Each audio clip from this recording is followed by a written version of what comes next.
ಓಂ ನಮಃ ಶಿವಾಯ. ಸ್ವಾಮಿ ಕೊರಗಜ್ಜ. ನನ್ನೆಲ್ಲ ಪ್ರೀತಿ ವೀಕ್ಷಕರಿಗೆ ಶಿವಾಯಂ ಕನ್ನಡ ಆಧ್ಯಾತ್ಮಿಕ ಚಾನೆಲ್ಗೆ ಸ್ವಾಗತ. ಇವತ್ತು ಕೂಡ ಕನಸಿನ ಬಗ್ಗೆ ನಾನು ಮಾತಾಡ್ತೇನೆ. ಕನಸುಗಳು ಏನಾದರೂ ಎಲ್ಲ ನಾನೇನು ಹೇಳ್ತೇನೆ ಅದೆಲ್ಲ ನಿಮ್ಮ ಕನಸಿನಲ್ಲಿ ಏನಾದರೂ ಕಂಡ್ರೆ ನಿಜವಾಗ್ಲೂ ನೀವು ಅದೃಷ್ಟಶಾಲಿಗಳು ಅಂತಲೇ ಹೇಳ್ಬೋದು. ಕನಸಿನ ಬಗ್ಗೆ ತುಂಬ ವೀಡಿಯೋಸ್ ಮಾಡಿ ಹಾಕ್ತಾ ಇರ್ತೇನೆ.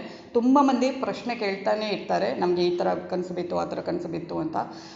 ಅದ್ರ ಬಗ್ಗೆ ಅವರಿಗೆ ಅಲ್ಲೇ ಉತ್ತರ ಕೊಡ್ತೇನೆ. ಹಾಗೆಯೇ ಕೆಲವು ಕನಸುಗಳ ಬಗ್ಗೆ ನಾನು ವೀಡಿಯೋ ಮಾಡಿ ಹಾಕ್ತೇನೆ. ಇವತ್ತು ಈ ಒಂದು ವೀಡಿಯೋವನ್ನು ಹಾಕ್ತಾ ಇದ್ದೇನೆ. ಅದಕ್ಕಿಂತ ಮುಂಚೆ ನನ್ನ ಚಾನಲ್ ನೋಡ್ತಾ ಇದ್ದರೆ ಇನ್ನು ಯಾರು ಸಬ್ಸ್ಕ್ರೈಬ್ ಮಾಡ್ತಾ ಇದ್ದರೆ ದಯವಿಟ್ಟು ಸಬ್ಸ್ಕ್ರೈಬ್ ಮಾಡಿ. ಸಬ್ಸ್ಕ್ರಿಪ್ಷನ್ ಫ್ರೀ ಆಗಿರುತ್ತೆ. ಹಾಗೆಯೇ ಲೈಕ್ ಮಾಡಿ, ಶೇರ್ ಮಾಡಿ ಆದಷ್ಟು. ಹಾಗೆಯೇ ಸಬ್ಸ್ಕ್ರೈಬ್ ಅಂತ ಹೊತ್ತುವಾಗ ಬೆಲ್ ಐಕಾನ್ ಇರ್ತದೆ, ಕ್ಲಿಕ್ ಮಾಡಿದ ಆಲ್ ಅಂತ ಬರ್ತದೆ, ಕ್ಲಿಕ್ ಮಾಡೋದನ್ನು ಮರಿಬಿಡಾಗ ಎಲ್ಲ ನನ್ನ ವೀಡಿಯೋ ನೋಟಿಫಿಕೇಷನ್ಗೆ ಸಿಗುವಂಥದ್ದು. ಆಧ್ಯಾತ್ಮಿಕ ಜ್ಯೋತಿಷ್ಯಕ್ಕೆ ಸಂಬಂಧಪಟ್ಟ ಉಪಯುಕ್ತ ಮಾಹಿತಿ ಇರುವಂಥ ವೀಡಿಯೋವನ್ನು ಹಾಕ್ತಾ ಇರ್ತೇನೆ. ಹಾಗೆ ನಿಮ್ಮ ಏನಾದರೂ ವೈಯಕ್ತಿಕ ಸಮಸ್ಯೆ ಇದೆ ಅಂದರೆ, ಈಗ ಪ್ರೆಸೆಂಟ್ ಏನಾದರೂ ಸಮಸ್ಯೆಯಿಂದ ಬಳಲ್ತಾ ಇದ್ದರೆ ಖಂಡಿತವಾಗ್ಲೂ ನೀವು ಮುಕ್ತವಾಗಿ ಅದನ್ನು ಹಂಚ್ಕೋಬಹುದು. ರಾಶಿ ನಕ್ಷತ್ರದ ಜೊತೆಗೆ ಡೀಟೇಲ್ ಆಗಿ ಬರೆದು ಕಳುಹಿಸಿ. ಹಾಗೆಯೇ ಅದಕ್ಕೆ ತಕ್ಕ ಸೂಕ್ತ ಸುಲಭ ಪರಿಹಾರವನ್ನು ಅಲ್ಲೇ ಸೂಚಿಸ್ತೇನೆ. ನಾನು ನಿಮ್ಮ ಜೊತೆ ಯಾವತ್ತೂ ಇರ್ತೇನೆ. ಹಾಗೆ ರಾಶಿ ನಕ್ಷತ್ರ ಗೊತ್ತಿಲ್ಲದವರು ಕೂಡ ಡೇಟ್ ಆಫ್ ಬರ್ತ್ ಹಾಕಿ ಕೇಳಬಹುದು.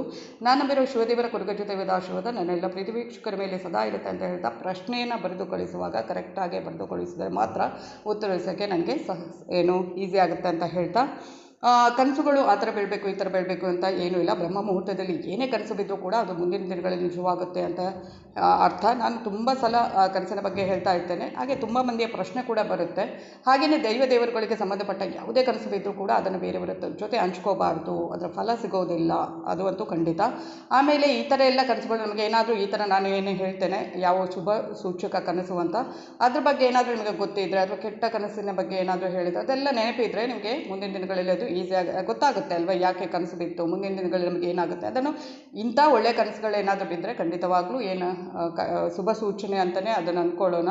ಅದನ್ನು ಕೂಡ ಹಂಚ್ಕೊಳ್ಳಿಕ್ಕೆ ಹೋಗಬೇಡಿ ಅಂತ ಹೇಳ್ತಾ, ಕನಸು ಆ ಥರ ಬೀಳಬೇಕು, ಈ ಥರ ಎಲ್ರಿಗೂ ಒಂದಲ್ಲ ಒಂದು ಕನಸು ಬೀಳುವಂಥದ್ದೇ. ಕೆಲವು ಜ್ಞಾಪಕ ಇರುತ್ತೆ, ಇನ್ನು ಕೆಲವು ಮರೆತು ಹೋಗುತ್ತೆ.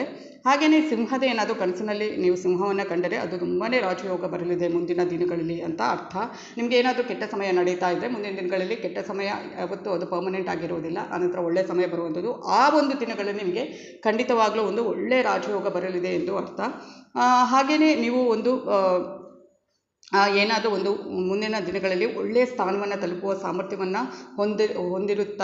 ಹೊಂದಿರುತ್ತೀರಿ. ಹಾಗೆಯೇ ಏನಾದರೂ ನ್ಯಾಯಾಲಯದಲ್ಲಿ ನಿಮ್ಮ ಬಗ್ಗೆ ಏನಾದರೂ ಕೇಸು ಅದು ಇದು ಅಂತ ಇದ್ದರೆ ಅದರೆಲ್ಲ ನಿಮಗೆ ಏನಾಗುತ್ತೆ, ಒಳ್ಳೆಯದಾಗುತ್ತೆ, ಗೆಲುವಾಗುತ್ತೆ. ಮತ್ತು ಕ್ಷೇತ್ರದ ದೊಡ್ಡ ಒಂದು ಅಧಿಕಾರಿಯಿಂದ ಸಹಾಯ ಪಡೆಯುವಂಥದ್ದು ನೀವು, ಮತ್ತು ನಿಮ್ಮ ಪ್ರಭಾವ ಹೆಚ್ಚಾಗುವಂಥದ್ದು ಅಂತಲೇ ಹೇಳಬಹುದು ಈ ಸಮಾಜದಲ್ಲಿ. ಹಾಗೆ ಆನೆಯನ್ನು ಕಂಡರೆ ಕೂಡ ತುಂಬಾ ಒಳ್ಳೆಯದು. ಆನೆಯು ಯಶಸ್ಸು, ಬೆಳವಣಿಗೆ, ಶಕ್ತಿ, ಗೌರವದ ಸಂಕೇತ. ಕನಸಿನಲ್ಲಿ ಆನೆಯನ್ನು ಕಂಡರೆ ಅದರಿಂದ ನಿಮಗೆ ತುಂಬಾ ಲಾಭವಾಗುವಂಥದ್ದು. ನೀವು ಆನೆ ಮೇಲೆ ಏನಾದರೂ ಸವಾರಿ ಮಾಡುತ್ತಿರುವುದನ್ನು ನೋಡಿದರೆ ಅದು ನಿಮ್ಮ ಸಾಮರ್ಥ್ಯವನ್ನು ತೋರಿಸುತ್ತೆ. ಹಾಗೆ ಗರ್ಭಿಣಿಯರು ಕನಸಿನಲ್ಲಿ ಆನೆಯನ್ನು ಕಂಡರೆ ಹುಟ್ಟುವ ಮಗು ಸುರಕ್ಷಿತವಾಗಿರುತ್ತೆ ಅಂತ ಅರ್ಥವಾಗಿರುತ್ತೆ. ಹಾಗೆಯೇ ಸರಾಗವಾಗಿ ಹರಿಯುವ ನೀರನ್ನು ಏನಾದರೂ ನೀವು ಕನಸಿನಲ್ಲಿ ಕಂಡರೆ ಅದು ತುಂಬಾ ಶುಭ ಸಂಕೇತ. ನೀವು ನಿಮ್ಮ ಕನಸಿನಲ್ಲಿ ಸ್ಪಷ್ಟವಾದ ಅಂದರೆ ಒಂದು ನೀರು ಹರಿಯುವುದನ್ನು ನೋಡಿದರೆ, ಸರಾಗವಾಗಿ ನೀರು ಹರಿಯುವುದನ್ನು ನೋಡಿದರೆ, ಕ್ಲೀನ್ ವಾಟರ್ ಅಂತ ಹೇಳ್ತಾರಲ್ವ ಅದು, ಈ ಕನಸು ನಿಮ್ಮ ಜೀವನದಲ್ಲಿ ಸಂತೋಷ ಸಮೃದ್ಧಿಯ ಕಡೆಗೆ ಉತ್ತಮ ಸಂಕೇತವಾಗಿದೆ ಮತ್ತು ನೀವು ಸುಲಭವಾಗಿ ಮುಂದೆ ಜೀವನದಲ್ಲಿ ಏನೋ ಒಂದು ಒಳ್ಳೆಯ ಮಟ್ಟದಲ್ಲಿ ಸಾಗುವಂಥದ್ದು ಅನ್ನೋದನ್ನು ಸೂಚಿಸುತ್ತದೆ. ಕನಸಿನಲ್ಲಿ ಏನಾದರೂ ಬಾವಿಯನ್ನು ಕಂಡ್ರೆ ಅದು ಕೂಡ ತುಂಬಾ ಒಳ್ಳೆಯದು. ಕೆಲವರು ಕನಸಿನಲ್ಲಿ ಬಾವಿಯನ್ನು ನೋಡುತ್ತಾರೆ ಅಥವಾ ನೀರು ಸಂಪೂರ್ಣ ತುಂಬಿದ ಬಾವಿಯನ್ನು ನೋಡುವಂಥದ್ದು. ನಂತರ ಈ ಒಂದು ಕನಸು ಏನಾಗುತ್ತೆ, ತುಂಬ ಅದೃಷ್ಟಶಾಲಿ ಕನಸಾಗಿರುತ್ತೆ ಮತ್ತು ಈ ಕನಸು ಒಂದು ಒಳ್ಳೆಯ ಒಂದು ಶುಭ ಸೂಚಕ ಅಂತಲೇ ಹೇಳ್ಬೋದು. ನಿಮ್ಮ ಜೀವನದಲ್ಲಿ ನೀವು ಸಾಕಷ್ಟು ಹಣವನ್ನು ಪಡೆಯುವಂಥದ್ದು, ನೀವು ಬಹಳಷ್ಟು ಯಶಸ್ಸನ್ನು ಸಾಧಿಸುವಂಥದ್ದು, ನೀವು ತೊಡಗಿರುವ ಹಣಕಾಸು ಯೋಜನೆಗಳು ಹೆಚ್ಚಿನ ಯಶಸ್ಸು ನೀಡಲಿದೆ ಎಂದು ಅರ್ಥವಾಗಿರುತ್ತೆ. ನೋಡಿ, ಇದೆಲ್ಲ ನೀವು ನೆನಪಿನಲ್ಲಿ ಇಟ್ಕೊಳ್ಳಿ. ಇಂಥದ್ದೇನಾದರೂ ಕನಸು ಏನಾದರೂ ಬಿದ್ದರೆ ಅದನ್ನು ನೆನಪಿಟ್ಕೊಂಡ್ರೆ ತುಂಬ ಒಳ್ಳೆಯದು. ಅದು ಒಂದು ಒಳ್ಳೆಯ ಒಂದು ಇದನ್ನು ಶುಭ ಸೂಚಕ ಅಂತಲೇ ಹೇಳ್ಬೋದು. ಅದರಿಂದ ನಮಗೆ ಏನೋ ಒಂದು ಒಳ್ಳೆಯದಾಗುತ್ತೆ ಅನ್ನೋದು ಮಾತ್ರ ಶತಸಿದ್ಧ ಅಂತಲೇ ಹೇಳ್ಬೋದು. ಹಾಗೆ ಕನಸಿನಲ್ಲಿ ಏನಾದರೂ ನೀವು ಒಂದು ಬಿಳಿ ಬಣ್ಣದ ಹಸು ಏನಾದರೂ ಕಂಡ್ರೆ ಅದು ಕೂಡ ತುಂಬಾ ಒಳ್ಳೆಯದ. ಭೂಮಾತೆ ಅಂದರೆ ಅದರಲ್ಲಿ ಎಲ್ಲ 33 ವರ್ಗದ ದೇವತೆಗಳು ನೆಲೆಸಿದ್ದಾರೆ ಅಂತ ನಂಬುವಂಥದ್ದು. ಹಾಗೆ ಕನಸಿನಲ್ಲಿ ಹಸುವಿನ ಒಂದು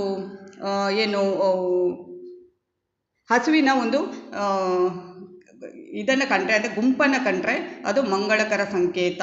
ಒಬ್ಬ ವ್ಯಕ್ತಿ ಕನಸಿನಲ್ಲಿ ಹಸುವನ್ನು ನೋಡಿದರೆ ಅದು ಮುಂದಿನ ದಿನಗಳಲ್ಲಿ ಅವನು ಸಂತೋಷವನ್ನು ಪಡೆಯಲಿದ್ದಾನೆ ಎಂಬುದರ ಸಂಕೇತ.